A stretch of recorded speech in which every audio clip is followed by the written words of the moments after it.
Reka mbasuze mbe n'ikaze mwese mukunda kandi mukurikira Isimu TV. Uyu ni umwanya w'amakuru mu Kinyarwanda ya none tariki ya mbere Nyakanga 2025. Amakuru yacu bagiye kwibanda kuri izi ngingo z'ingenzi zikurikira. Mu makuru yacu turakubwira ko banki y'isi yemeje miliyari 95 z'amanyarwanda zo gufasha impunzi mu Rwanda. Mu yandi makuru kandi turakubwira ko President Tshisekedi yagarutse ku masezerano u Rwanda rwasinyanye na RDC. Amakuru yacu turasoreza kuri inkuru y'Abarundi bahungiye mu Bubiligi bagiye gushinga umutwe witwaje intwaro. Ni amakuru mwateguriwe kandi mujye kwizwaho nanjye Jean Harerimana, musaba gukora subscribe, share, comment ku Isimu TV kugira ngo amakuru n'ibiganiro byacu bikomeze bikugereho umunsi ku wundi.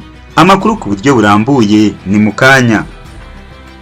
Ikaze mu makuru yacu ku buryo burambuye, reka tuyahere kuri inkuru ko banki y'isi yemeje miliyari 95 z'amanyarwanda zo gufasha impunzi mu Rwanda. Mu guteza imbere imibereho y'impunzi n'abazakiriye, leta y'u Rwanda yatangije icyiciro cya kabiri cy'umushinga wa Jyambere ya kabiri uzakoreshwamo miliyoni 65 n'ibihumbi 700 arenga miliyari 95 na miliyoni 6. Uyu mushinga uzibanda ku kwagura amahirwe y'iterambere, gutanga imirimo no kunoza ibikorwa remezo birengera ibidukikije. Watewe inkunga na banki y'isi binyuze mu ihuriro mpuzamahanga ry'iterambere IDA, uzagira ku bantu 380 barimo impunzi 115 n'abaturage batuye hafi y'inkambi bagera ku 265 bo mu turere dutandatu. Jyambere ya kabiri yubakiye ku byagezweho muri Jyambere ya mbere, yibanze ku gufasha abo bantu mu bijyanye n'ishoramari, kubaka ibikorwa remezo bibahuza ndetse unateza imbere imibereho yabo ya buri munsi. Bizafasha muri gahunda ya leta y'u Rwanda yo gufasha impunzi kwigira no kwishakamo ibisubizo, ariko binafasha bazakire mu bice bitandukanye zibamo kutumva ko ari umutwaro, ahubwo ari abafatanyabikorwa mu iterambere. Uyu mushinga kandi uzafasha mu guteza imbere uburezi, ubuzima, kugeza amazi meza ku mpunzi n'abazakiriye, kubaka ibikorwa remezo nk'imihanda, amavuriro, amasoko, byose bigakorwa mu buryo burengera ibidukikije. Jyambere kabiri izibanda ku guhangana n'ingaruka z'imihindagurikire y'ibihe, guteza imbere ibikorwa remezo, gukumira imyuzure, kubaka uburyo bwo gufata amazi, gukumira inkangu mu bice by'uturere nka Karongi, Kirehe na Nyamagabe n'ibindi. Ni mu gihe mu karere ka Gatsibo na Kirehe hazavugururwa imihanda hagamije mu koroshya ubucuruzi. Impuguke mu iterambere ry'imibereho myiza muri banki y'isi, Matayo Stefani, yavuze ko Jyambere ya kabiri ari ikimenyetso kigaragaza ubuyobozi buhamye bw'u Rwanda mu gushaka ibisubizo birambye kandi kuri bose. Yagize ati, turimo kubaka serivisi zifasha impunzi n'abaturage kubana neza, bakabona akazi kabahesha agaciro n'imikorere ifasha abaturage kurushaho guhangana n'ibibazo. Umuyobozi wa banki y'isi mu Rwanda, Sahili Punde, yavuze ko ibizakorwa mu cyiciro cya kabiri cy'uyu mushinga birenze gutanga serivisi gusa, ahubwo bizibanda ku gushishikariza impunzi n'abaturage kwinjira mu bikorwa by'ubukungu no kongera ubushobozi bwo guhangana n'ingaruka z'imihindagurikire y'ibihe. Biteganyijwe ko umushinga uzatanga akazi ku bantu barenga 10,000, cyane cyane abagore n'urubyiruko. IDA kandi iri kugira uruhare muri uyu mushinga, yashinzwe mu 1960, ifasha ibihugu hafi 74% biri mu nzira y'amajyambere, ibingana na 39% bibarizwa muri Afurika. Inkunga za IDA zifasha byibuze abagera kuri miliyari 1 na miliyoni 300 kuva mu 1960. IDA imaze gutanga miliyari zikabakaba 500 z'amadolari mu bihugu 114. Ibyitanga buri mwaka byageze kuri miliyari 34 zirengaho miliyoni 7, ubwo 70% by'ayo mafaranga bikajya muri Afurika.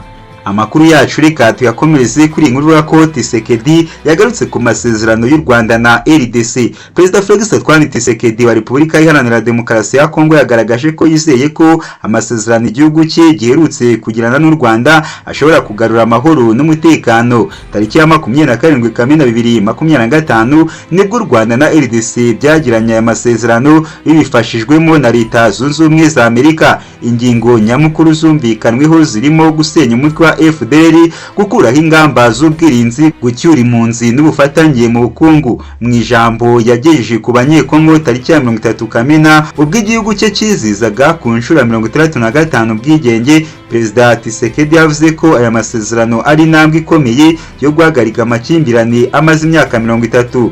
yagize ati hashize iminsi Washington bigizwemo uruhare na Amerika, RDC n'u Rwanda bisinya amasezerano y'amahoro y'amateka, intambwe ikomeye yo guhagarika amakimbirane yateye ububabare mu burasirazuba bw'igihugu cyacu mu myaka 30 agatera impfu amamiliyoni n'ubuhunzi. Tshisekedi yavuze ko aya masezerano yafunguye ibihe bishya by'ubufatanye mu karere k'ibiyaga bigari na Afurika muri rusange, ashimira ubutegetsi bwa Amerika bwafashije ibihugu byombi kuyageraho. Uyu mukuru w'igihugu yagaragaje ko aya masezerano arenze kuba inyandiko kuko ari icyizere cy'amahoro ku batuye mu burasirazuba bwa RDC bimaze imyaka myinshi byarashegeshwe n'amakimbirane yitwaje intwaro. Ati ntabwo aya masezerano ari inyandiko gusa, ni icyizere cy'amahoro ku batuye Goma, Bukavu, Rutsuru, Masisi, Nyiragongo, Rubero, Ituri n'ibindi bice byose byibasiwe n'intambara. Aya masezerano yubakiye ku by'u Rwanda na RDC byumvikanyeho mu biganiro byabereye i Rwanda muri Angola mu mwaka ushize, byari bishyigikiwe n'umuryango wa Afurika yunze ubumwe. Leta ya RDC yemeye gusenya FDLR mu gihe kitarenze iminsi 90. Ni isezerano ritoroshye kuko impande zombi zisanzwe zifatanya mu bikorwa byo kurwanya ihuriro FSM 23 rigenzura ibice byinshi mu burasirazuba. Inshuro nyinshi leta ya RDC ibinyujije mu bayobozi batandukanye muri guverinoma yagiye itangaza ko FDLR itabaho, ku yindi nshuro ikemeza ko ibaho ariko igizwe n'abasaza, cyangwa se ikemeza ko abarwanyi bari bake cyane. Ibyo minisitiri ushinzwe ubucuruzi bwo hanze muri RDC wabaye guverineri w'intara Kivu y'Amajyaruguru Julien Paruku yasubiyemo kwa 30 Kamena avuga ko FDLR ari ikinyoma kimaze imyaka 30 agamije kugaragaza ko uyu mutwe utabaho.